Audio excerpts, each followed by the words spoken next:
Hello guys, welcome back to our channel. आणि आज आम्ही आलो आहोत परम हाऊस आश्रम जे आहे वडराई गावात. हां चल, तर तुम्हाला आज आम्ही याच्याबद्दल काही माहिती देऊ. आणि चला आपण तिकडेच जाऊन भेटूयात आता.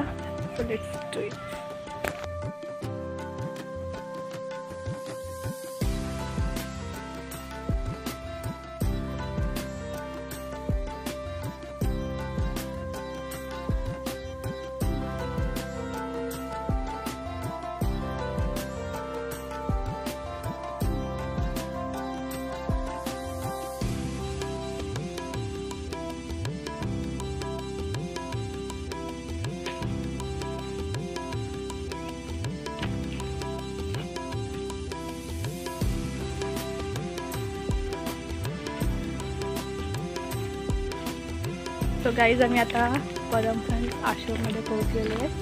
आणि इकडचं वेदर खूप एकदम भारी शांत. जवळच समुद्र आहे. इकडे समुद्र आहे आणि आश्रम आहे. किती शांतता इथे. आणि झाडं पण खूप सारी, पूर्ण ग्रीनरी. आणि इकडचं हे खास आहे की इथे भाज्या बिज्या सगळं इकडेच उगवत आहे. आणि ते परत दुपारच्या वेळेस कोण दिसत नाही आम्हाला. आमच्या स्वागताची तयारी करायला गेलो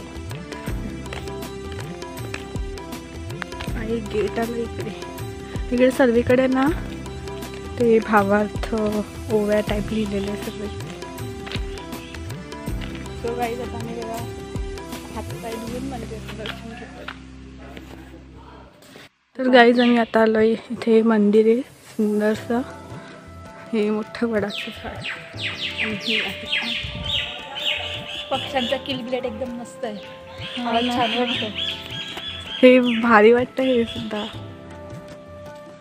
आणि इकडे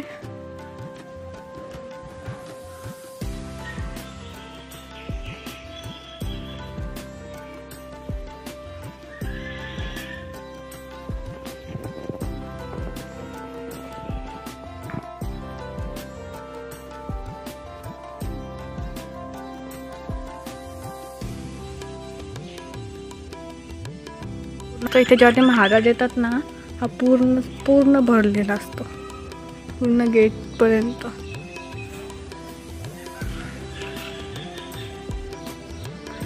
तुम्हाला काय एक मी महत्त्वाची गोष्ट सांगते.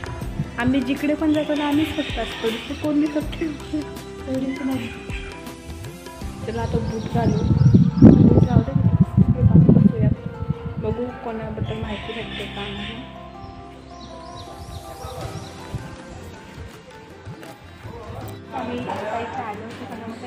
गाईज, आम्हाला जेवण्यासाठी दिलेलं आहे. आणि हिला तर जामच भूक लागली होती, तर ही खूप एक्सायटेड. सो चला टेस्ट करू.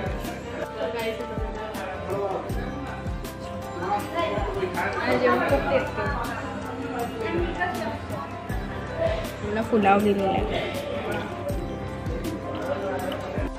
तर जेवण झालं होतं, त्यांना दिलं जेवायला. पण आम्हाला याच्याबद्दल माहिती पाहिजे होती, पण खूप दिसतच नाही आहे की काय. आम्ही विचारू असं माहिती. सगळे आपापल्या कामामध्ये तर त्यांना डिस्टर्ब नको करायला. तर बघू, आम्हाला माहिती भेटली तर तुम्हाला देऊ. नाही तर दाखवू आश्रम कसा आहे तो. हां, हे बघा इकडे पूर्ण ठेवले. आणि इकडची माणसं खूप चांगली, बोलण्यासाठी व्यवस्थित आहेत, छान आहेत. आणि इकडे बुक स्टँड आहे, पण तो आता बंद आहे.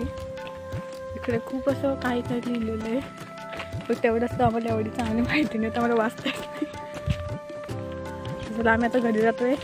आम्ही कोणाकडे भेटत नाही आहे विचारण्यासाठी. बघू तर एकदा विचारू. मध्ये जर प्लॅन चेंज झाला तर आता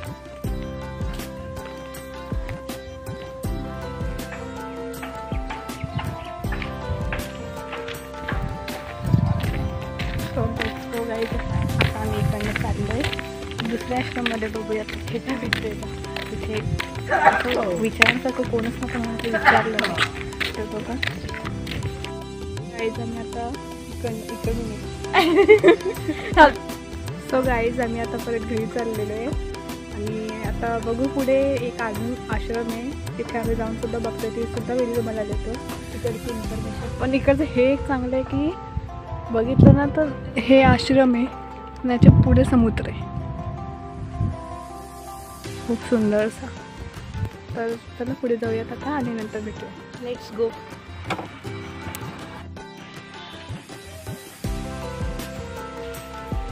हे काय ग हवन कोण?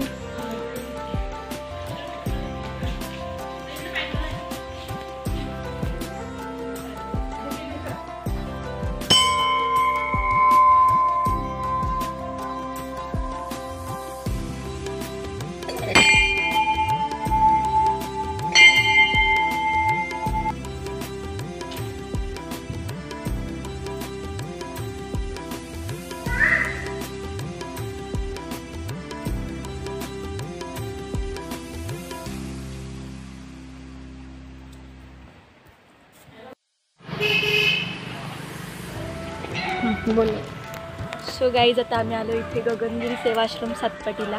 किती मेहनतीने शोधून आलो आम्ही. आता विचारणार होतो का कुठे ना, समोरच दिसला मला ते. आता बघूया आतमध्ये जाऊन. हां चला जाऊया. चल पुढे जा.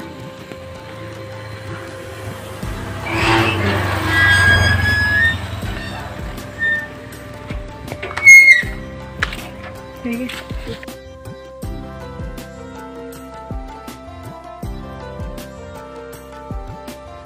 गगनगिरी महाराज आहेत, त्यांचा आश्रम आहे, शोधत आलो.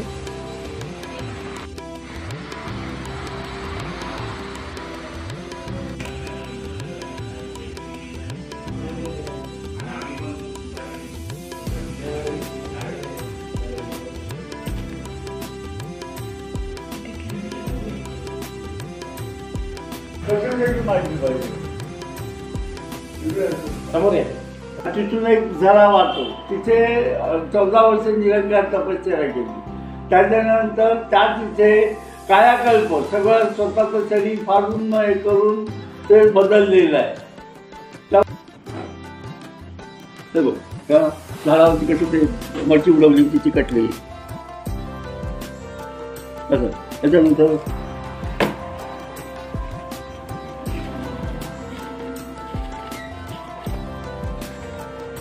महाकाय ऋषी डोंगरामध्ये बाबाने हात लावून त्याला कसा हे केला.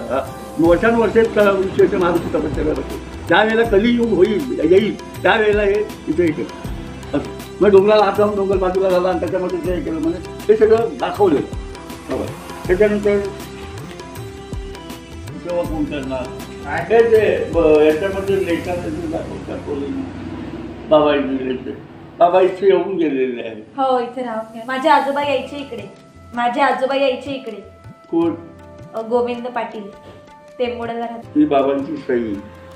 हे बाबांनी लेटर दिलेलं आहे आम्हाला. मग मी कोणाला घाबरत नाही असं.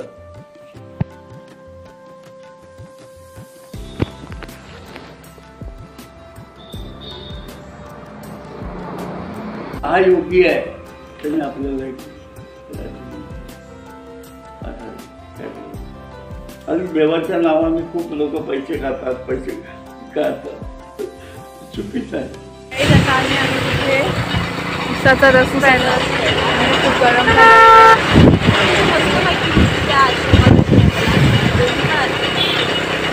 क्लिप देऊ तुम्हाला.